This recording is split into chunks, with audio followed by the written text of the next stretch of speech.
ಕಲ್ಯಾಣ ಕರ್ನಾಟಕ ದಿನಾಚರಣೆಯನ್ನು ಹಮ್ಮಿಕೊಂಡಿದ್ದು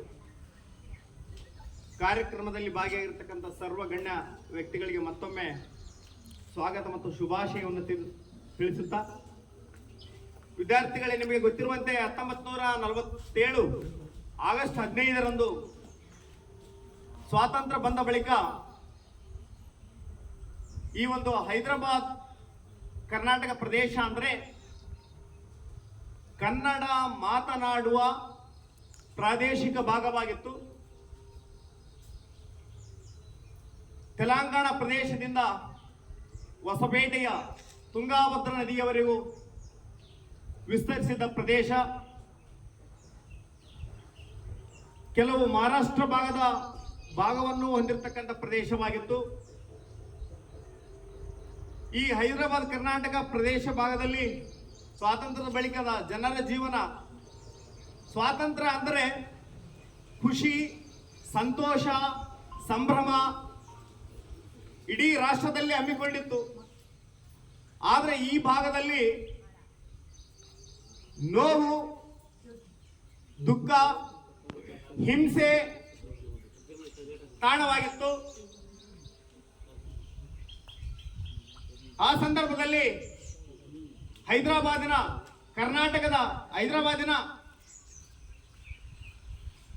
ಕಾಂಗ್ರೆಸ್ ಮುಖಂಡರಾಗಿರ್ತಕ್ಕಂಥ ಸ್ವಾಮಿ ರಮಾನಂದ ತೀರ್ಥರು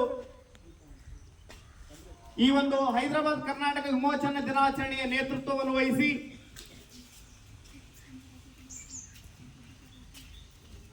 ಯುವಕರನ್ನು, ಕಾಲೇಜು ವಿದ್ಯಾರ್ಥಿಗಳನ್ನು ಈ ಒಂದು ಹೋರಾಟಕ್ಕೆ ಸಿದ್ಧ ಮಾಡ್ತಾರೆ. ನಂತರ ಬೀದರ್ ಭಾಗದಲ್ಲಿ ಪಂಡಿತ್ ಸಾರನಾಥ್ ರವರು ವೈದ್ಯರು, ಶಿಕ್ಷಣ ತಜ್ಞರಾಗಿದ್ದರು.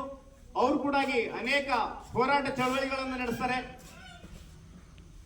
1948 ಮೇ ತಿಂಗಳಲ್ಲಿ ಬೀದರ್ನ ಗೋರ್ಟಾ ಎನ್ನುವ ಪ್ರದೇಶದಲ್ಲಿ 200ಕ್ಕಿಂತ ಹೆಚ್ಚು ಹಿಂದೂಗಳನ್ನು ಒಂದು ಕಡೆ ಸೇರಿಸಿ ರಜಾಕಾರರು ಸೀಮೆಯನ್ನೇ ಹಾಕಿ ಸುಡ್ತಾರೆ. ಆ ಒಂದು ದಿನವನ್ನು ಇತಿಹಾಸದಲ್ಲಿ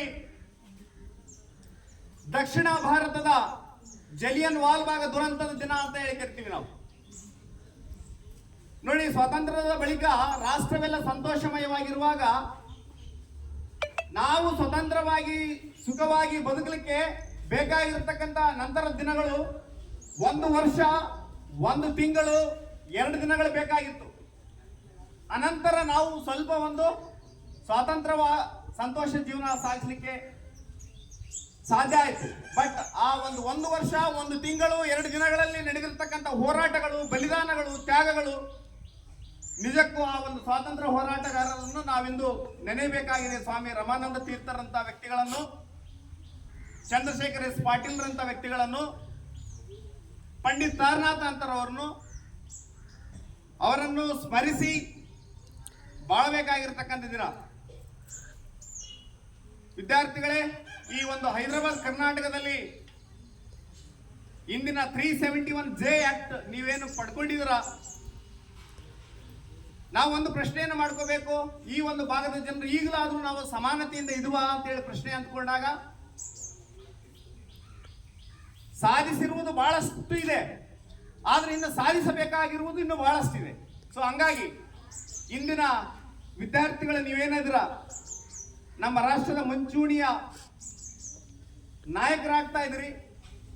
ಈ 371J ಔದ್ಯೋಗಿಕವಾಗಿ ಶಿಕ್ಷಣ ಕ್ಷೇತ್ರದಲ್ಲಿ ಈ ಒಂದು ಲಾಭವನ್ನು ಪಡೆದುಕೊಂಡು ರಾಷ್ಟ್ರವನ್ನು ನಿರ್ಮಾಣ ಮಾಡುವರಲ್ಲಿ ಮುಂಚೂಣಿ ಆಗಬೇಕಾಗಿದೆ ನೀವೆಲ್ಲರೂ.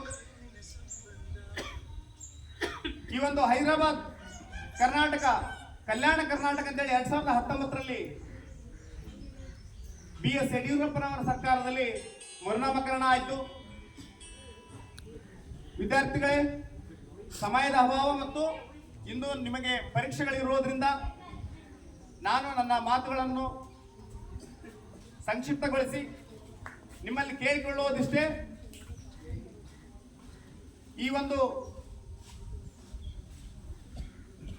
ದಿನದ ವಿಶೇಷತೆಯನ್ನು ಹೆಚ್ಚು ಹೆಚ್ಚು ಅಭ್ಯಾಸ ಮಾಡಿ, ಅಧ್ಯಯನ ಮಾಡಿ, ನೀವು ಮುಂದಿನ ರಾಷ್ಟ್ರವನ್ನು ನಿರ್ಮಾಣ ಮಾಡತಕ್ಕಂತ ಶ್ರೇಷ್ಠ ವ್ಯಕ್ತಿಗಳಾಗ್ತೀರಿ ಅಂತ ಹೇಳ್ತಾ ಈ ಒಂದು ಸಂದರ್ಭದಲ್ಲಿ ಮಾತನಾಡಲು ಅವಕಾಶವನ್ನು ಕೊಟ್ಟಿರ್ತಕ್ಕಂಥ ತಮಗೆಲ್ಲರಿಗೂ ವಂದಿಸಿ ನನ್ನೆರಡು ಮಾತುಗಳನ್ನು ಮುಗಿಸುತ್ತೇನೆ.